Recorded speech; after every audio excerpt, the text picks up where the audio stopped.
بالله من الشيطان الرجيم بسم الله الرحمن الرحيم.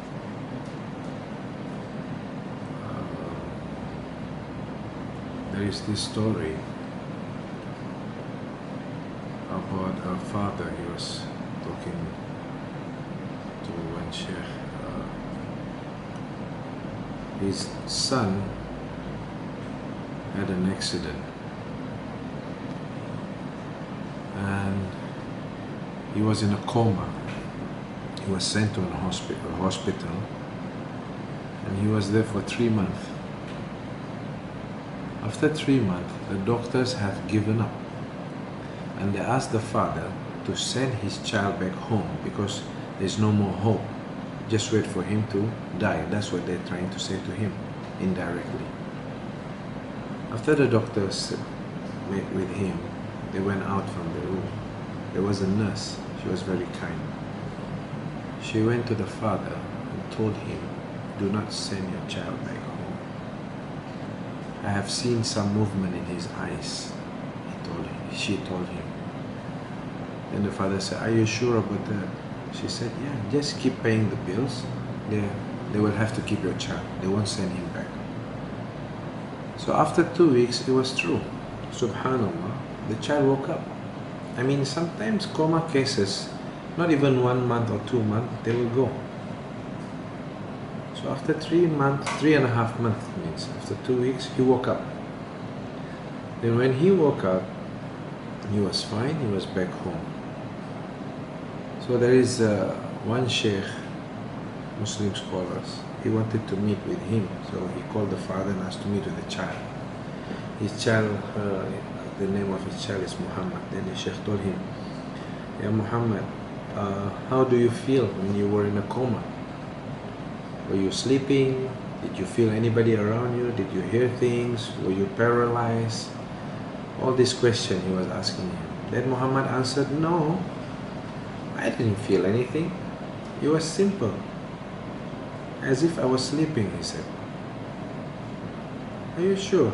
He said, "Yeah, I didn't feel anything." "You didn't feel like you were paralyzed but you can't move and you want to move?" "No, nothing," he told the sheikh. And then, "But there is one thing," he said. And the sheikh said, "What?"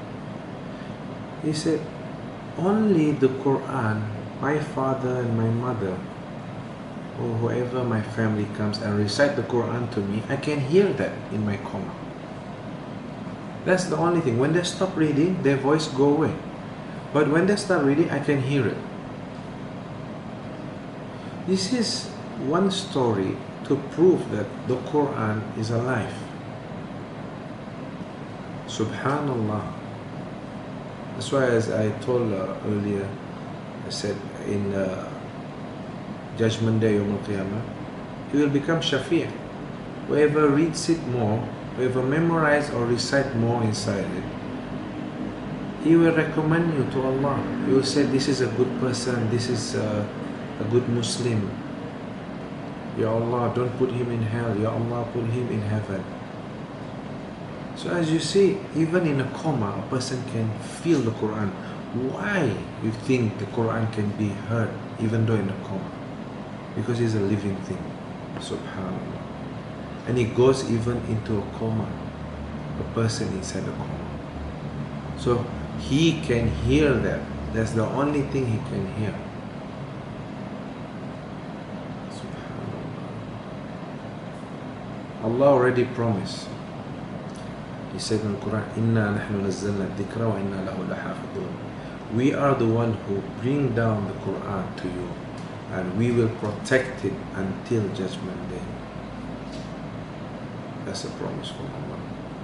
So cherish this book. This is the most important book in your life. Read more about it. Spend more time with it. Especially Surah Al-Baqarah, Surah number 2, Surah Al-Imran number 3, and Surah Al-Mulk. It's only 30 ayat. It's not much. Surah Al-Mulk is one of the most important surah. That surah also will talk in Judgment Day for you and for whoever reads it. Inshallah. Ameen. Wallahu a'lam.